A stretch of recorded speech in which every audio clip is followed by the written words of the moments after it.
The Bitter Creek House, one of the strangest unsolved cases in America.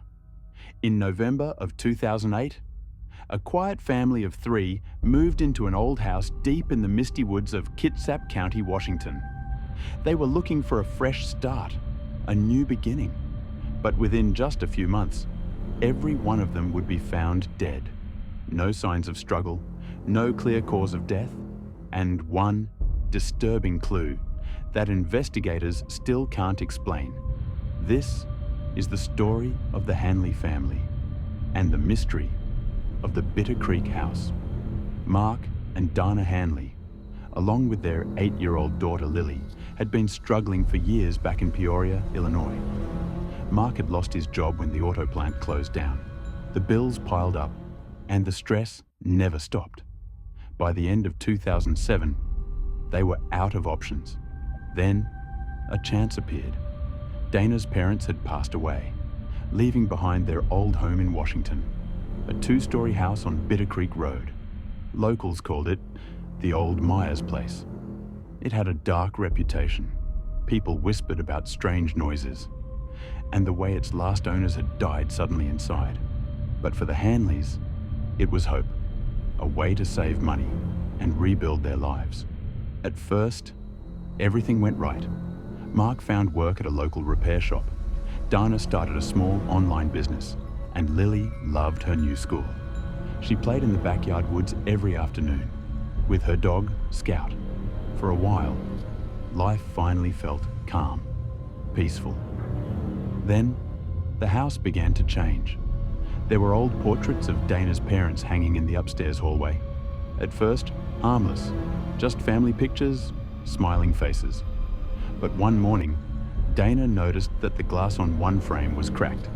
A few days later, another portrait had fallen, even though the nail was still firmly in place.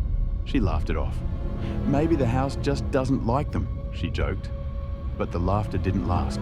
Soon, the air upstairs turned cold, even with the heat on. Scout refused to go up the stairs. And at night, Dana heard faint whispering near the portraits. She told herself it was stress, just her imagination. But deep down, she wasn't sure. By early November, no one in Bitter Creek had seen the Hanleys in days. Their mail piled up. The lights stayed on day and night, and Scout barked for hours every evening, until he suddenly stopped. A neighbor finally called the police.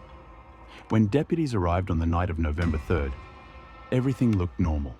The doors were locked from the inside, the windows shut tight. No sign of forced entry. But upstairs, in the master bedroom, they found them. Mark, Dana, and little Lily, all lying together on the bed. Peaceful. Still, gone.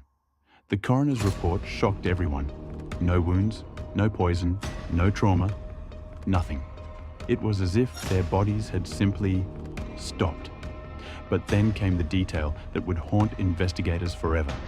In the hallway, the portraits of Dana's parents were still hanging, but the faces were missing. Ripped out violently, edges shredded, smeared with something dark that lab tests could never identify. Every other picture in the house was untouched. Only the grandparents' faces were gone. The case was ruled undetermined. No motive, no weapon, no explanation. Some blamed toxic mold. Others whispered about a shared delusion or something supernatural. But one rumor never faded, that the grandparents had never truly left that house. Today, the Bitter Creek house still stands, empty, silent, the mailbox rusting by the road. Real estate agents refuse to list it. Locals cross the street rather than walk past. And those who have entered the house since the tragedy all claim the same thing. The portraits still hang in the hallway, but the faces aren't missing anymore. They change, ever so slightly, reflecting whoever is standing in front of them. So what really happened inside the Bitter Creek house? In 2008, no one knows. But if you ever find yourself driving through Kitsap County late at night, keep your eyes on the road and don't look at the house. Subscribe for more